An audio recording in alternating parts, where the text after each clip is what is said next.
ஓம் சாந்தி.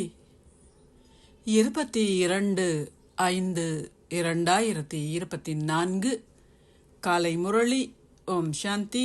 Pop தாதா, மதுவனம்.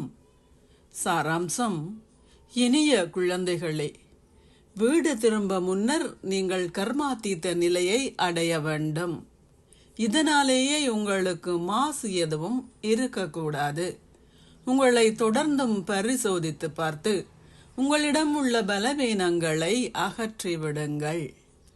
கேள்வி: எந்த ஸ்திதியை உருவாக்குவதற்கு முயற்சி தேவைப்படுகின்றது? அதற்கு எத்தகைய முயற்சியை நீங்கள் செய்ய வேண்டும்? பதில்: உங்கள் கண்களால் காணும் எதுவும் உங்கள் முன்னால் தோன்றக்கூடாது. பார்த்தும் பார்க்காதீர்கள். நீங்கள் சரீரத்தில் வாழும் போதும் ஆத்ம உணர்வில் நிலைத்திருங்கள். இந்த ஸ்திதியை உருவாக்குவதற்கு காலம் எடுக்கும். தந்தையையும் வீட்டையும் தவிர வேறு எதனையும் உங்கள் புத்தி நினைவு செய்யக்கூடாது.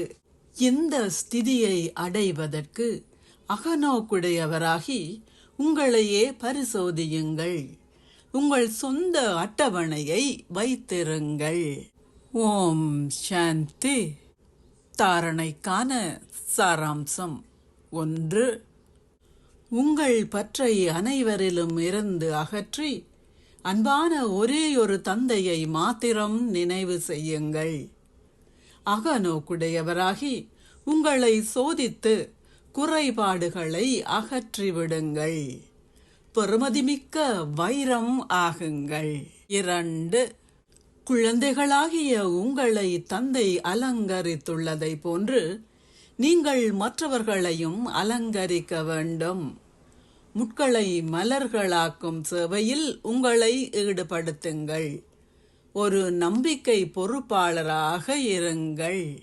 ஆசீர்வாதம்: ஒரேயொருவருக்கு மாத்திரம் உரியவராக இருந்து உங்களுடைய ஆன்மீக ராஜரீகத்தில் நிலைத்திருத்தல் என்ற பாடத்தினால் பிராமண வாழ்வில் முற்றிலும் தூய்மையாக இருப்பீர்களாக.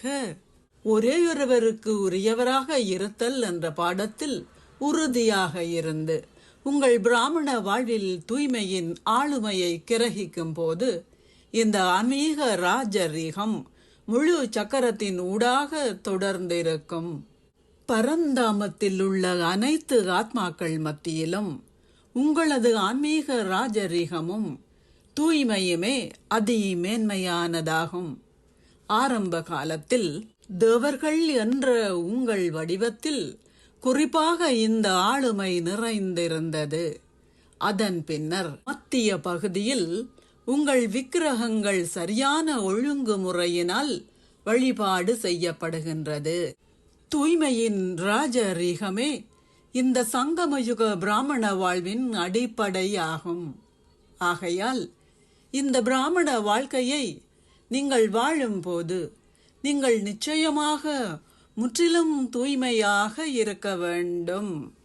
ஸ்லோகம்: சகிப்பு தன்மையின் தேவ தேவியர் ஆகும்போது உங்களை அவதூறு செய்பவர்களும் உங்களை அரவணைப்பார்கள்.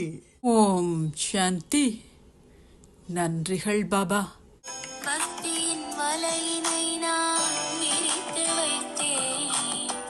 நீயாய் வந்து என்னிடம் சிக்கிக் கொண்டாய்.